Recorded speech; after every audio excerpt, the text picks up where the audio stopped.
Good morning, I'm Steve Sawyer. I graduated from Lenox in 1971 and from the University of Iowa in 1978, and I practiced dentistry here for 38 years. My folks moved here in '59. I was 7. We moved here just a few months after Doc and Martha Helen moved here. My dad ran a grocery store for several years, which was part of my life. But anyway, as a kid, I had a lot of freedom in town. We biked all over town with the Calvin boys, Dave and Jerry and Peach Miller, and we explored the town, and we found 2-cent bottles, and we cashed them in for Hostess Twinkies down at Wilson's Grocery and gas station down where the Tiger Den is. We went to the rodeo grounds and the railroad tracks down there, and we looked at our pennies to see if our pennies got smashed by the train. And we explored the alleys. We found lots of apples, grapes, raspberries, rhubarb. A lot of it was in Bonnie Tyler's backyard. And we found a mulberry tree down at the baseball field, and we learned that you don't eat too many mulberries or you pay for that. We also explored the lake south of town, the lake that they process sewage in. We only visited that one time. So anyway, that was my younger years, my freedom years.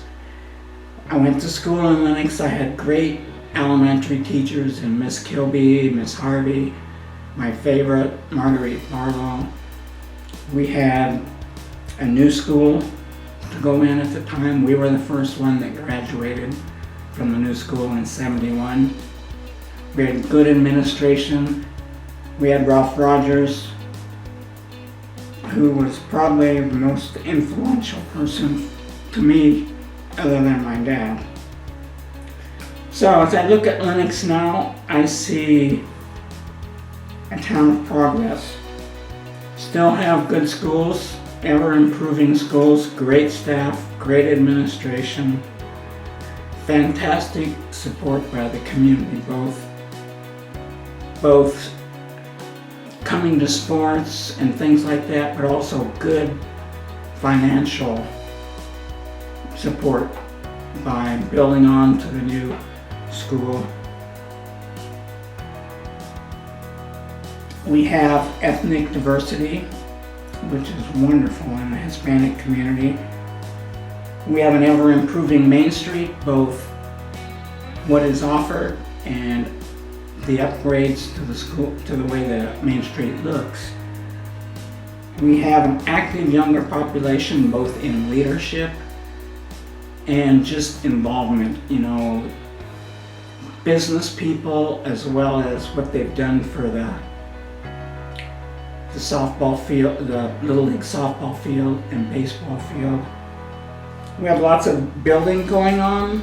We have the best golf course in Southwest Iowa. We have paved streets. We have active churches. In general, overall, we have a really positive outlook in our town.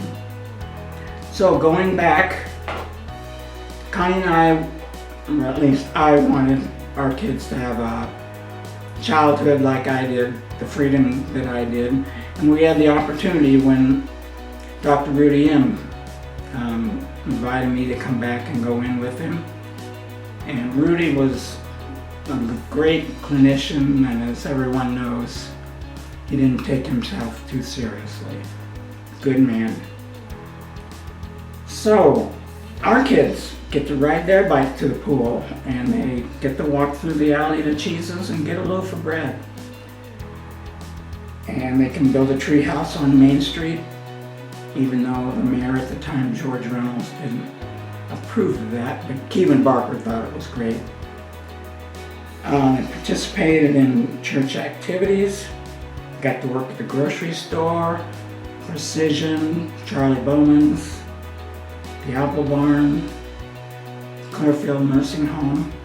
They got our kids got to interact with people, which I think is great for social skills. And really bottom line is they got to become part of a community and learn what a community is. And for all of that, Connie and I are very thankful to live in Lenox. Okay, I'm going to start with a story of Lawrence Welk. He used to come to town to perform in the building where the old roller skating rink was. And we had a customer that came to the snack bar that Claudia and I ran back in the early 70s. He had Byron Brown, he had a welding shop in the south end of town, south of where I live.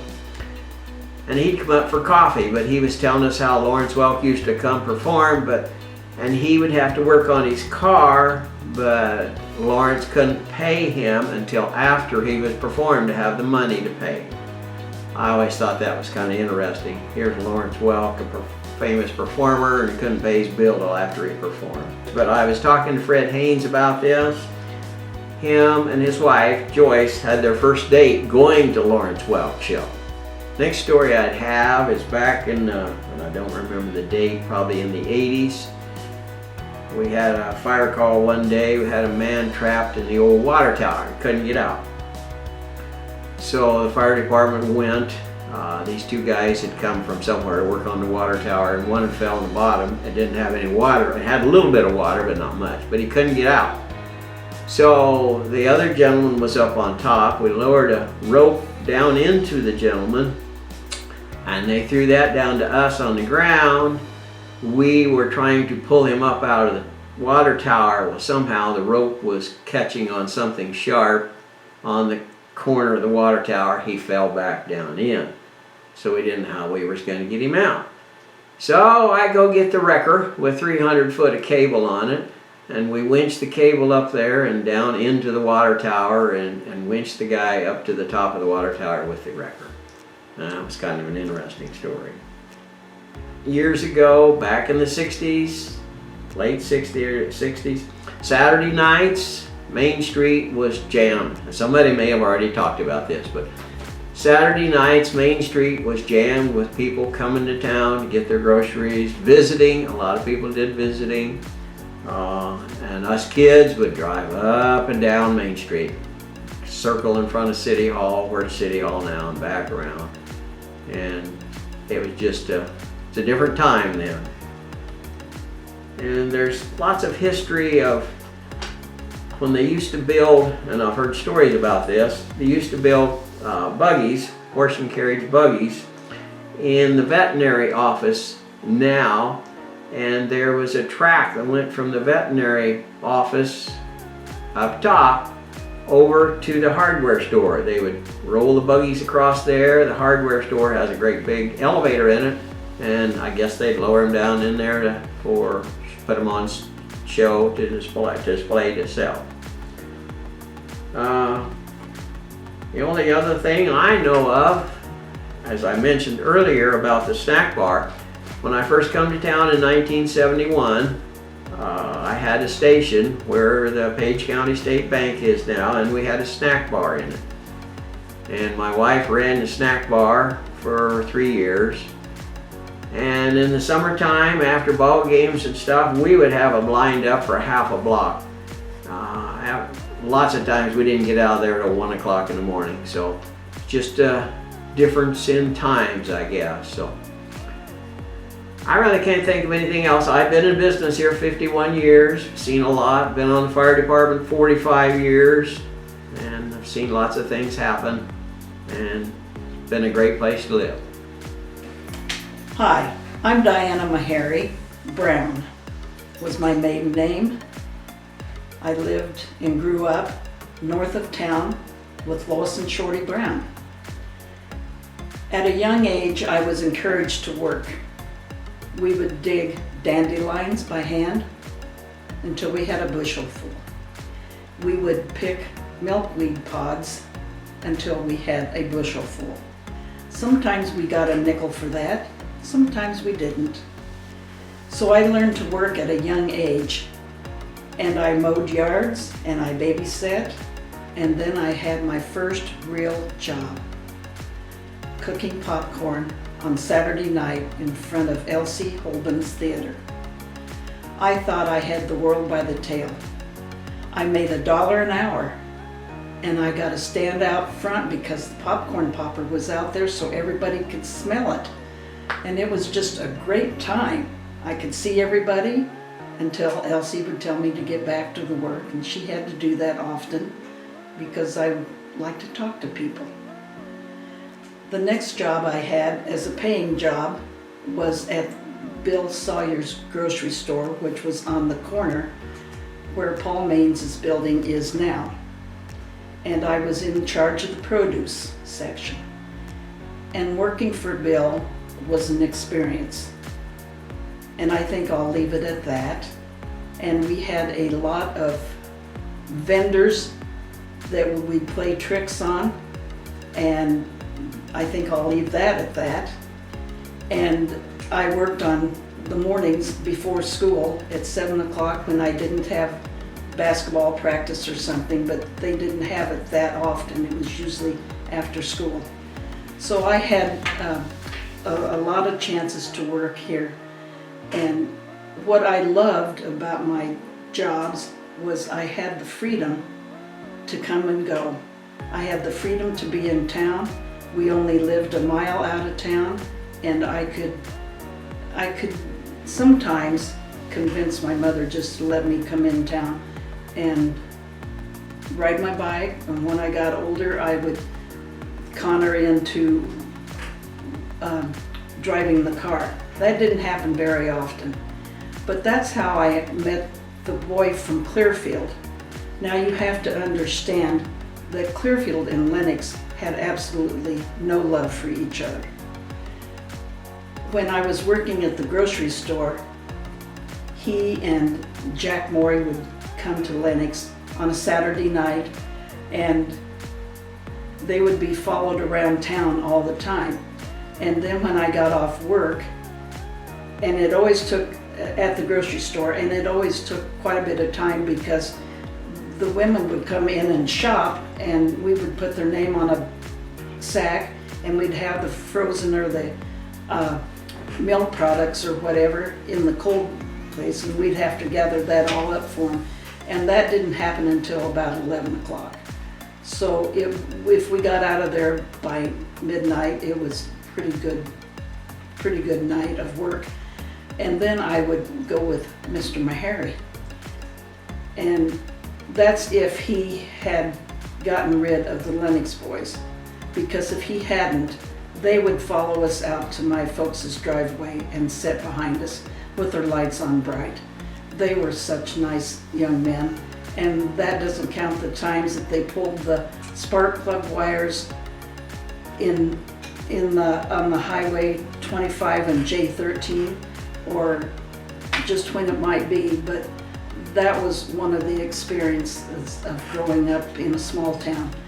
And it all ended when he and Jack finally jumped out of the car one time and told the boys, look, you want to bring it on now, or are we going to end this?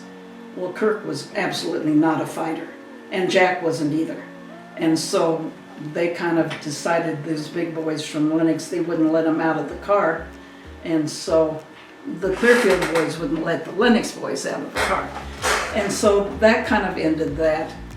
And I was going to also talk about how much fun it was to jump the fence at the rodeo grounds when the crew was in town and ride the bareback broncs. And we got in trouble for doing that too. But that's part of the freedom that I enjoyed growing up. And I am so grateful that I grew up in Lenox. I grew up in a small town where people care about each other and know and love each other. And I'm just tickled to death that I got to do that. Thank you. Okay, what a great opportunity this is to be able to discuss and talk about the community of Lenox, Iowa. My name is Norbert Bradley. I became a part of this community in 1959, and that is when school reorganization took place. My first 3 years of schooling was in a country school south of Kent, Iowa. And at that time, there was a lot of lobbying going on in our particular area for students to go to Creston, as well as coming to Lenox.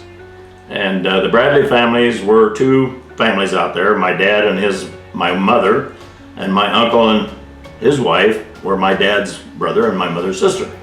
So we had like 18 of us Bradley kids. The Bradleys decided to come to Lenox. And I think it was very important we did. Our parents grew up in Creston.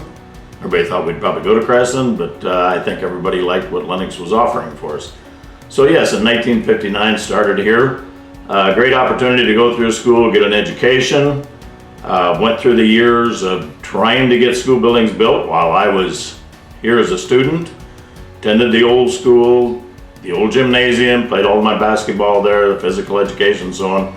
Finally a bond issue got made and we were able to move down here. It would have been January of 1968. And that's when we first occupied. For the second semester, we moved everything down. A group of our students got to help out doing the move. The next year, we had a new administration come in. Ralph Rogers, superintendent. Jan Brewer was the secondary principal. Paul Parkhurst was at the time the elementary principal. So there was a new area began in the educational program in Lenox, Iowa. Great senior year, got to experience a lot of different things. But as far as the community concerned, always there backing us, supporting us through athletics, performing arts, whatever the case may be. What has Lenox meant to me? I guess, if you attend school here, go off, get an education. So I went to Northwestern College, played football, started my first career in Ankeny, Iowa teaching, and had an opportunity. Mr. Rogers knew me very well and followed me in my footsteps and asked if I would consider coming back and applying for the principalship. So from 1978 to 1983, I served the school as a junior senior high school secondary principal and athletic director. After the 5 years, decided to move to the farm. Well, in that time, you became a part of the community. I have 2 children. I raised them here. They went to the school. But giving back to your community was a very important part of what I thought I should do. And number one, I was a part of the Lenox Stock and Saddle Club, which that has grown to a major event in our community. After so many years, I was asked to serve on our municipal utilities board. And giving back to the community, I think, is what's important if you do come back. Give of your time, because people gave of their time. Very many instrumental names in our program. I want to talk about the utilities just a little bit, and call Winston Tyler was on that particular board, and Dennis Bunch at the time. But their vision was tremendous, and previous board members also, as to what this community could have as far as our utilities is concerned. So it was exciting to be a part of getting our communication systems going here in town, adding our generators. I was on the board and doing this, and getting the wind turbine to go. But through that, we've had very good directors as far as board members, and also visionary people that want to become a part of what this community is about. Moving on, I just think some of the accomplishments that have happened, and I like to speak from the school perspective. I had a teacher by the name of Mrs. Miller. Her name was Pauline Miller, and I respected her tremendously and still called her Mrs. Miller from this day. But she came to me one time and says, we need to have an alumni association get started, and no better time to do it when we are here. So we assembled a major group within the community of not only young people, but senior members who knew a lot of the older graduates of the community, and we were able to assemble the first alumni reunion. I'm trying to think, it was around 1979 or 80. And it was one major event that was really been carried on and has done quite well. The other thing, from the school point of view, the performing arts boosters came to me at one time and said, we would like to do a fundraiser. And I said, okay, what's this going to encompass? Well, we would like to take over the gymnasium and the locker rooms, and we would like to build a carnival. I thought, oh my goodness, Mr. Rogers, the gymnasium floor, I don't know if this can happen. So they put their plan together, and there were the Chinky Eberlys, there was the Judy Worcesters, There was a Joan Worster's, Lorraine Riley's. I'm just thinking of some of the ones that were there to put the plan together so that I could present to Mr. Rogers. And he kind of raised his eyebrows, which a lot of people, if they ever hear me say this, will recognize him raising his eyebrows. But anyway, we were to be assured that the place would be cleaned up properly. So I think through the course of that evening, we had a lot of help from the boosters, but I think I might have got home about 2 or 3 o'clock in the morning. And who do you think was here probably about 6 o'clock the next morning? Mr. Rogers. So, but it all worked out, and it's gone on for years past. So, I mean, all the years past. So it's really been a neat deal. Going to the uptown, seeing the progress and trying to get businesses in the town. It's amazing in a small community like ours, the industry that we have. And goes to thanks, I think, to a lot of a development corporation who's worked hard with our community leaders to make our community good, not only for schools, but also for parents to raise their children. So I guess in a nutshell, that's kind of my perspective on the community. Coming back, I think, was an honor. And I think we have a lot of our graduates who have returned to maybe not only be in agriculture, but related activities and businesses and so on, and I think it's a big plus for us. So I say congratulations to a community of 150 years, and I think it's a major accomplishment. Hi, we are Don and Eileen Keast, lifelong residents of Lenox. First, I'm going to start off with how we arrived my family arrived in Lenox.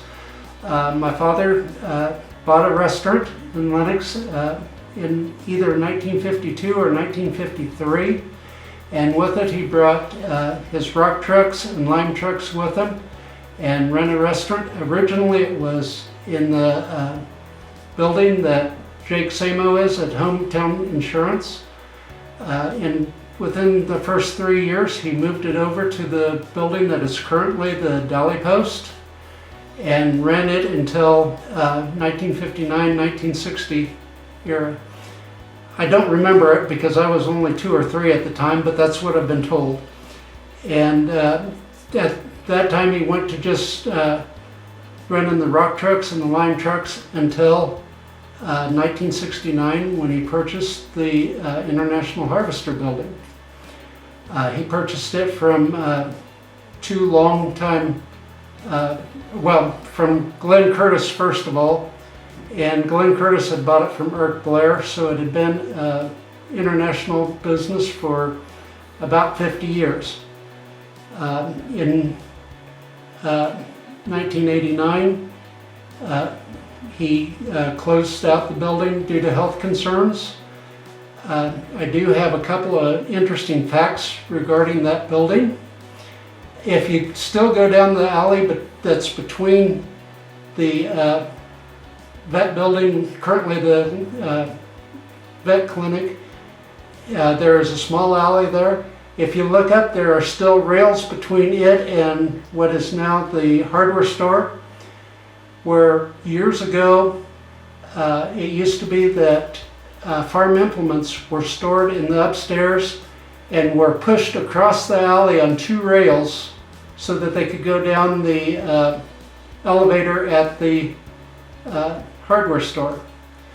Those still exist and there's doorways there, never been opened. Another interesting fact there that is possibly scandalous is the fact that Lenox did have a chapter of the KKK, and it met in the upstairs of that. And when I first got there, my first question was, why is there a flag hanging on the wall going up? It had long since gone, touched the flag, and it fell apart. That's the old-time International Harvester anyway. Then I'm going to pull around to Eileen and I went into business as accountants in 1980 at the same place we are. We've been there for 42 years. Originally, when we bought the building, it was a split building, so we've had various other businesses there. Beauty shops, We've had beauty shops, gun shops, credit union, the Crossroads Mental Health. Crossroads Mental Health, a printing shop. The newspaper was there for a while. We have had virtually everything.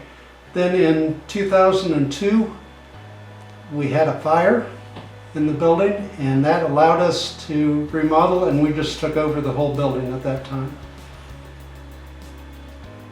To go back as far as what that building is in my memory, as I say, I was there for 42 years. Prior to that, it was Judy Brown had an accounting business there. Before that, it was the natural gas building, before the town took over the natural gas. And prior to that, John Orr had it for just a little bit, and then before that it was Ray Cheese's grocery store, before he built the new one where the grocery store currently is. Yeah, I was a country kid, and we lived 8 miles out of town. And you didn't go into town just for anything, you know, like they do nowadays. You know, you had to need something to come into town, and we were good Catholics, and every other week we came into confession on Saturday night. So first you went to confession, and then you would go uptown, and everybody was uptown. I mean, it was a social time, and my brother and sister, Kay Cheese is my sister, and Tom Wyndham is my brother, and they were old enough that Kay's group, they would walk the street, you know, just walk up and down with their little poodle skirts and stuff like that. And Tom, you know, a lot of the boys had cars, and they would just drive the blocks, you know, up and back, and you'd even have to wait to cross the street and stuff. And I was younger, I was more like in 5th or 6th grade. And I mean, people just sat in their cars and they'd walk along, and you'd just stop at a car and visit with a neighbor, you know, somebody you hadn't seen for a long time. A lot of the stores were open. Tyler's, they had a fountain, you know, and you'd go in and you could get a milkshake, or my brother was big into zombies, I think, you know, just different drinks like that, and the grocery stores were open. Another thing though, talking about cheeses, is that on Sunday mornings, after church, Ray would open the store so that the Catholics could go in and do shopping if they hadn't been in town all week.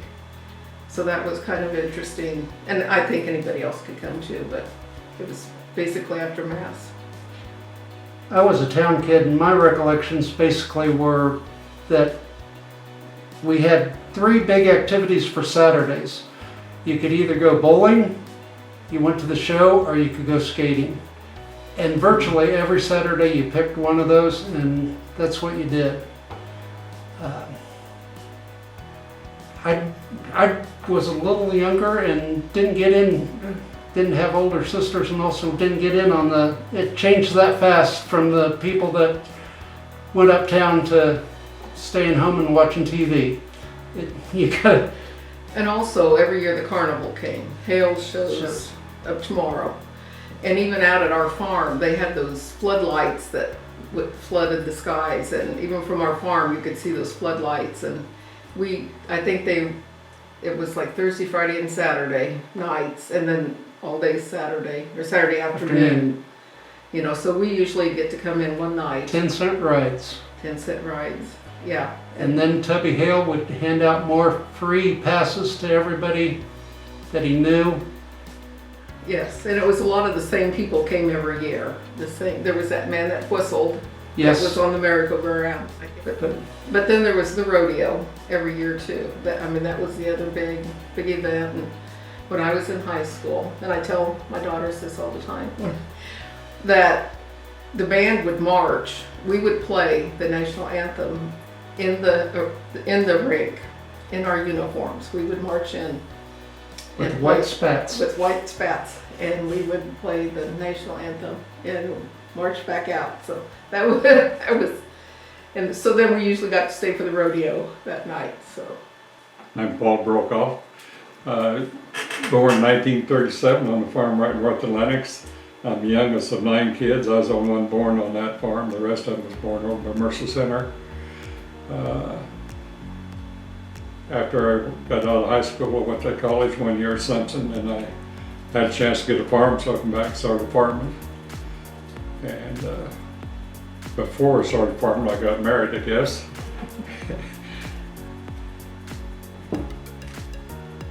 And I moved on the farm down there by the lake. What's that lake called? Wilson Lake. Wilson Lake. Lived there and moved down in 1972, I believe it was. Is that right? I think it was before then. 70 70 or 71. 71. And we lived in the, when we moved first into Lenox, we moved into the flower shop that Pearl Thompson owned down by the bowling alley. And then we bought the house up on Main Street across from Doc Allen's there from Roger James. And lived there until I bought the house that I presently live on 816 East Ohio. So, why don't you go ahead now a little bit. I'm Paula Horton. I'm the oldest of Paul and Helen's. I was born in 1958, and I think I was in junior high when we moved to town.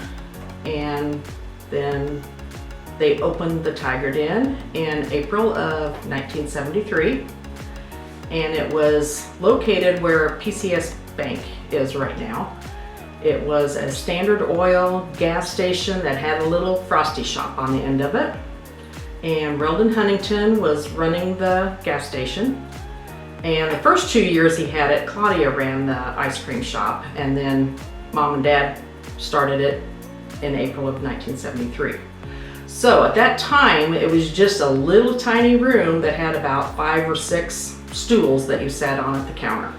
Everything else was just order at the window outside. But the next year, Reldon started Huntington Repair at the location he's at right now. And we converted the Tiger Den, the place where you walked into the office or waiting room. They put some booths in there that people could sit down and eat. And then the garage part became a game room. So it was full of pool table, foosball tables, pinball machines. It was definitely a kid hangout. And it was the place to go to after every ball game.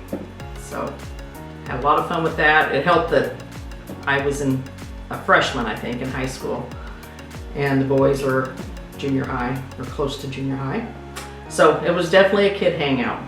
Yeah, and as far as our menu, the main thing was there, we ground our own beef. We bought the cattle and then took it over to corn and had it butchered. And so all of our hamburgers was always fresh ground meat. And our loins was always made there too. We got the loins from cheeses and breaded loins. So our sandwiches was never pre-made. It was all made from scratch. So then in 1977, the summer of 1977, Mom and Dad bought the Snowflake, which was another ice cream shop on the highway. And that's where Tiger Den is still today. So it was just a little square building. It was only, you stood at the window and ordered out, it was all to go. So they built on the room now that has the seating and the bathrooms. They built that on the summer of 77, but they continued running the old Tiger Den on Main Street. That's where they operated during that year. So they really didn't start at the Tiger Den on the highway until the spring of 78. Because they just ran it like April through September or October every year. So, but then that room was still full of the same games. Pool tables, foosball tables, pinball machines. Jukebox. There might have been 1 or 2 tables. So if you didn't want to be around a bunch of kids, then you didn't go inside because it was definitely for kids. And the noise of the jukebox. Yep. We did have a special. Paula's initial PJ. We had a what kind of a cone was that? It was a sugar cone. Sugar cone. And that we made ahead of time, we called it PJ Special. Yeah. Sugar cone, vanilla ice cream, dipped in chocolate with nuts on top. And then we froze it. PJ Special. And we hired mainly, they was all local kids, high school kids. We had 2 from the Kent area, the Bradley girls. And We had, I don't know, 5 or 6 different kids from that school here all the time coming down to work. Back then, we didn't have the sports leagues so much sort of through the summer. When I was in school, we just had baseball during the school year. We didn't have summer baseball. In fact, I don't think we even had girls softball back when I was in school. I don't know when girls softball started in Lenox, but My 7th grade year. huh? My 7th grade year. Your 7th grade, so she knows she started 7th grade year, girls We softball. celebrated 50 years last year. Right. But that's right. So in the fall of 1982, I think it was October of 1982, Kathy Brown, I think it was Kathy and her sister Christy, bought the Tiger Den, and they continued running it year round. They were the first ones that started having it open year round. They had daily noon specials. They did a lot of catering, continued on with the ice cream, you know, about the same kind of food. And then in the summer of 2017, Daniel and Melanie Stewart bought the Tiger Den from Kathy. And they have continued on with that, open year round, cater, lots of good food. I'm Lonnie Barker. Used to run the John Deere store in Lenox, but my dad and mother was farming up north of Prescott, where 4 of us kids was born. And Dad had paralysis the same year that I was born, and he was pretty bad shape, and they said he'd never be able to farm again. So he come down to Lenox in 1936 and bought out it was a Christensen Implement and Hardware, and that was located where my family hardware is right now. And then we moved from the family hardware store down to where Calvin's has his building just east of the veterinary shop.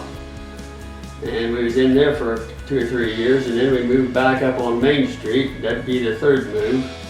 Moved back up on 3rd Street, and when we moved in there, we put a little addition on the back. But if you, as you would normally know, there was no place to have any machinery. So Dad had, if he traded for anything, he had to leave it out in the country because there was no place to display it in Lenox, and we didn't have any room for it. But we was on Main Street then, right across from the attorney's office there. There was a grocery store on the north, and we had the south half of that, and we'd be where John Deere store was, where the Jordan building is. And then after we was there for several years, in 1947, Dad built a new shop out on our farm in the pasture. We had to level that all off, and we was there, and that's where we've always been since. And we've added on to that. In 1966, we put on a warehouse out on the north side of the building. And in 1977, we put a 150 by 70 addition on for shop work. And then in 1992, we put on another addition for the lawn and garden equipment. And might tell you a little bit about my family. There was 5 of us kids, and my older sister was born just north of Corning. So Dad had 2 different places they farmed before he come to Lenox. But one interesting thing about Dad, when he was farming, he wanted a tractor, and he ordered a brand new case tractor, and he was going to pay for it by working on Highway 34. He run a Packer a dirt packer on Highway 34 when they was doing that. So that kind of helped him get started. In early days when us kids was small, I was 2 years old when we moved to Lenox. I guess I should tell you that. So I've been in Lenox 85 years now, and when we moved to town, we lived in a very small house, probably the smallest house in Lenox, and there were 6 of us in a 2-bedroom house and 1 bathroom. And Dad did get us a pony we called Button, and we used to ride that pony and buggy all over town. The buggy had sled runners for the winter time, and everybody enjoyed us, had fun watching us, I guess. An older fellow by the name of Huffnagel enjoyed it so much that when we moved from the east end of town to the west end of town where there was no pastures, he had the Eclipse Lumber Yard make a little shed for us to put that pony in. And we thought we'd gonna be able to use him quite a bit yet, but he kept getting out and getting in people's gardens, so we had to sell him, but we did have a lot of fun with it. And I have another horse story for this. Still used horses back there when the Second World War was on. My dad and Earl Cable had the K&B grocery store, and they delivered groceries. But when they put the gas rationing on, they got a buggy and enclosed it with a top on it, and delivered with a black horse. I do remember that. And they had an anchor, a concrete anchor to put down by the curb when they take the groceries in. Well, I remember one time going on down on East Temple Street, something scared the black horse and he got away and run down the street, and he was zigzagging all over and groceries was falling every place. And that's a story I'll never forget, but it was quite a sight. When they come here, my grandpa, I'm not absolutely sure whether they come here in 1864 or they built the first school there. But it was right across the street from the Presbyterian Church where it is, the Presbyterian Church is today. And they cut the lumber off of that lot and sawed it and built the school. Well, they started the school, and then it got cold, and they built a fire in the building for warmth, and it dried that lumber out, and they had to dismiss school for the rest of the year on account of they couldn't heat it. The lumber had dried and shrunk and left cracks. And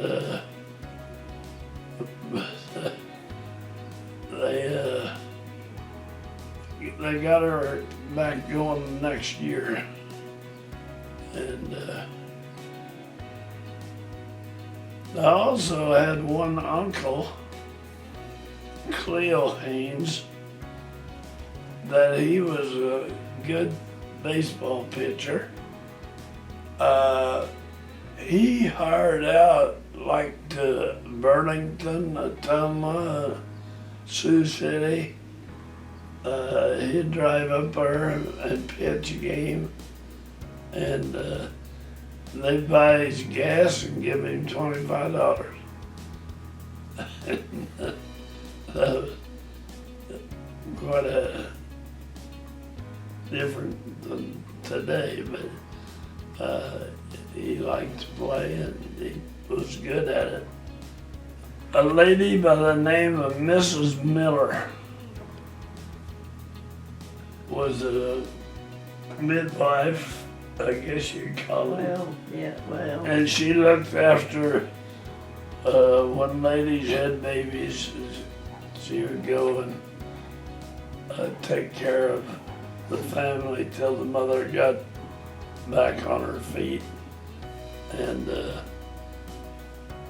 she was a nice lady. She always called me her little boy because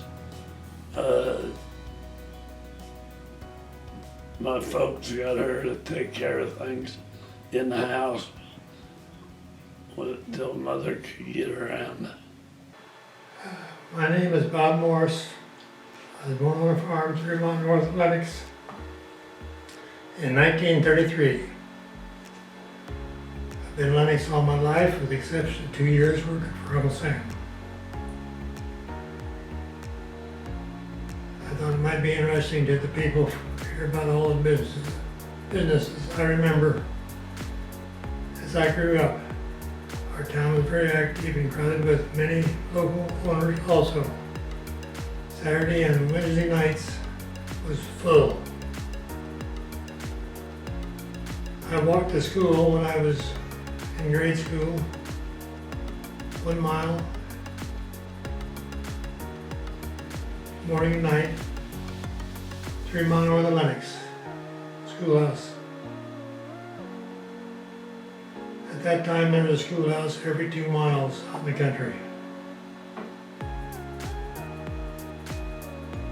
I've got a lot of the local businesses and their owners. I may miss a few, but I didn't mean to. I'm talking back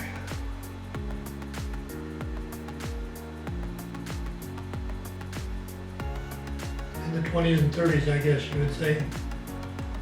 And later than that too. At that time we had 2 dentists, Dr. Bear and Dr. Am. We had at least 6 gas stations in town, and you could buy 3 gallons of gas for $1. The 2 hardware stores, Lenox Hardware and the Campbell store, 3 car dealers, Ford, Chevrolet, Kaiser, and Fraser.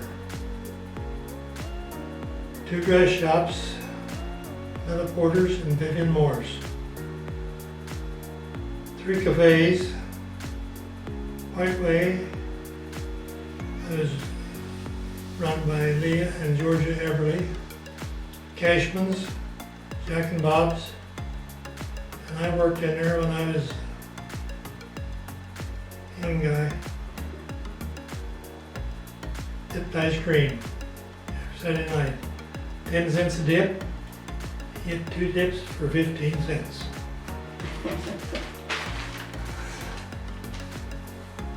We had 3 trucking companies, corn shelters, Elders, Millers, and Barons. 2 men's clothing stores, Eddie Quinn and Dale Purdon. 3 barber shops, John Monroe, Corbin Brickler, and Percy Wynn. 3 implement dealers, International Harvester, John Deere, and Case. 2 creameries that bought cream on Saturday night or whenever they bring it to town with their eggs, Terry and Son, and John Schooner. 2 meat lockers, Brownies. He also made ice, and Copeland's. 4 insurance dealers, Roy Long, Bob Reynolds, and I can't remember the other 2.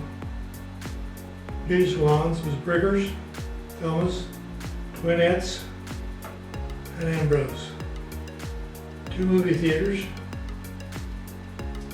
4 churches, and we might have had 5.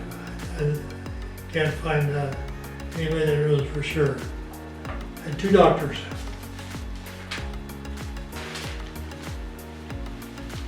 2 blacksmith shops run by Byron Brown and Harrison Pantry.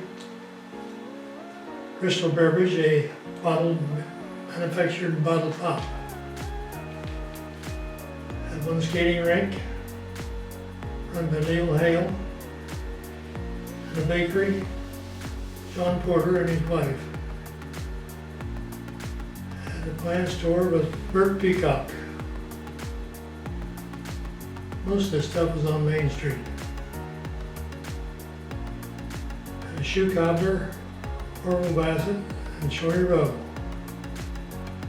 2 lumber yards, Bennett and Son. And there's a manufacturing company up there that made wagons, and different items. 1 dime store, and then a pool for the men to loaf in. A jewelry store, a milk bricker first, a long time ago, and then Bun Jewelry came after he left. 2 plumbing shops, Crothers, Frank Crothers, and Diva. Then that time it's not really expensive. Denver. And 3 grocery stores. United's, Cables, and Good Deal. And on Saturday night, Main Street was packed with cars. And Art Steedsworth and his wife were the first ones on Main Street. They parked in the same place for the United store. And you went in there to buy your groceries along with Cables. You wouldn't carry them out. I put them in paper sacks and set them along the windows. And you got ready to come home, you drive up out in front and bring them out to you.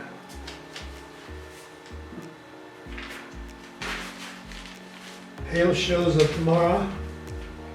Was a carnival outfit. And they headquartered at Lennox and they lived here. We had Doc's Garage and Lon Howard and Marvin Fleming all run stores or garages. And 2 elevators for grain. And that's about the size of the town Lennox.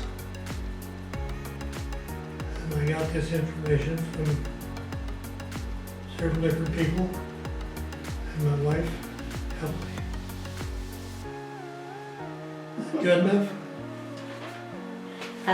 My dad was trying to find a place for my sister Bernice and I. We had gone to beauty school, and we did work at a couple of places before we decided we could handle the shop by ourselves. So he said he looked at all the towns around, and he went into Barker's and visited there, and he just decided, you know, I think those girls would do pretty good if they would come to Lenox. So, of course, I had already spotted him at a basketball game one time, so I kind of had him in mind. But anyway, so I worked at Dorothy's in Creston, and Bernice worked over in Red Oak. So we did split. We were like twins, like one day being a year apart. And so my dad said, I'm going to settle you girls in Lenox, Iowa. So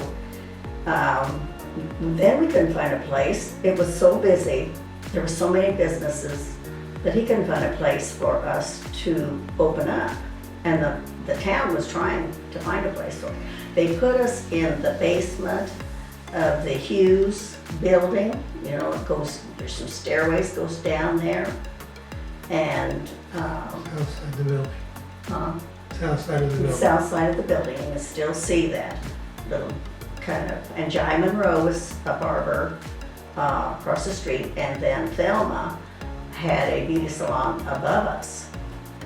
But anyway, now that wouldn't work because there was no way for, if we'd had troubles, there was no way for us to get out a different door. We had the one door only. But we got along fine, we did. And so we called it the Twin Neck Beauty Salon. And we were really busy. there was just a lot of people here. A lot of people working in town, a lot of people came to town. It was just a busy town. Saturday night was busy with the skating rink. People just mobbed that place. So anyway, Bernice and I had a real good business, and then she got married first, so she left me alone. And so then I ran the salon by myself. But see, I did have him spotted and was going with him. I did. Then he went into the service and left me to work, make money, so we would have something when he got home. And we were engaged, and he was sent to Italy.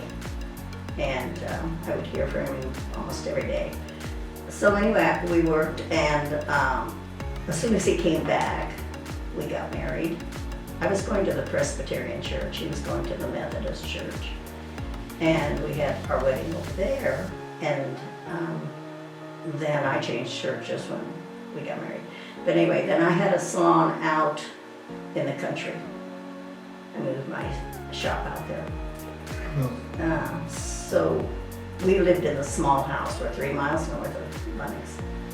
We lived in the small house, and as we had our children, we moved to the big house, and I put my shop there. And we got married, and go ahead. Got married in 1955. Yeah, and I had come to town in 53. Yeah. So he came back, and we got married, and he went into farming. And I had my shop.